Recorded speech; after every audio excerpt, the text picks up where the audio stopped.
سلامونه ملګرو، په دې ویډیو کې راځو د پروژې د مدیریت په دوه مهمو اصطلاحګانو سره خبرې کوو.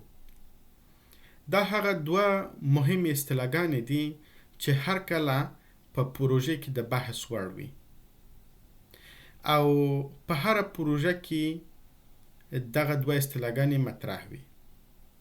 هو ملګرو، دغه دوه اصطلاحګانې چې دي، یوه د پروژې محصول دی یا Deliverable، او دوهمه د پروژې د عطف نقطه ده یا Milestone.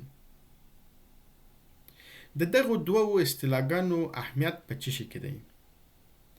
د دې دوه اصطلاحګانو اهمیت په دې کې دی چې دغه دواړه اصطلاحګانې په پروژه کې د یو مهم پړاو او یا د یوې لاسته راوړنې ښکارندویي کوي.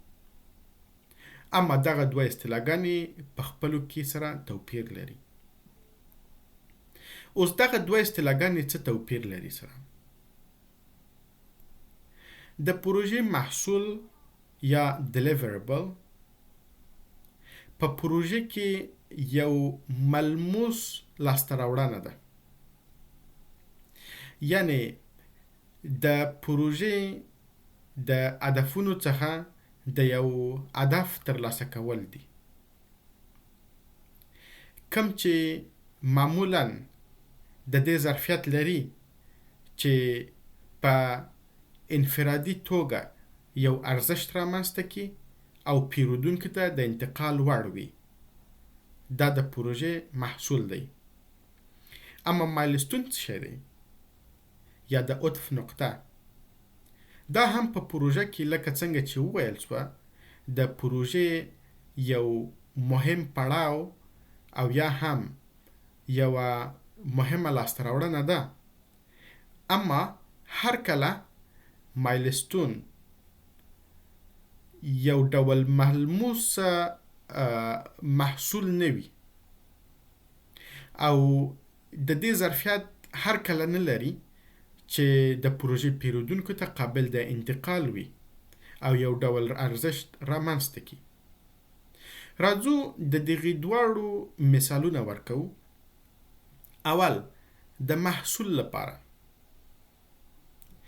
که چیرې د پروژې په هدفونو کې یو هدف دا وي چې د پروژې پروتوټایپ یا د پروژې د محصول یو نمونه دی پیرودونکو ته انتقال سي، دا یو محصول دی.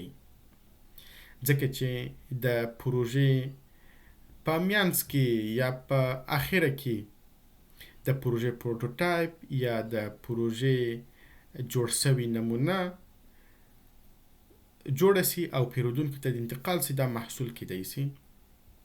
په عین حال کې دا مایلستون هم کېدای سي. ولی مایلستون بیا د پروژې یو لاسته راوړنه وي، لکه د پروژې پلان چې کله جوړیږي تکمیلیږي، او چې کله لکه د پروژې یو مهمه مرحله تکمیلیږي. دا کېدای شي چې لکه د پروژې مایلستون وي، او هر کله بیا دغه مرحله د پروژې محصول نه وي. لکه کله چې د پروژې پلان جوړیږي، دا بیا د دې ظرفیت نه لري چې پیرودونکو ته انتقال سي او یو ارزښت رامنځته کړي. پلان خپله د پروژې د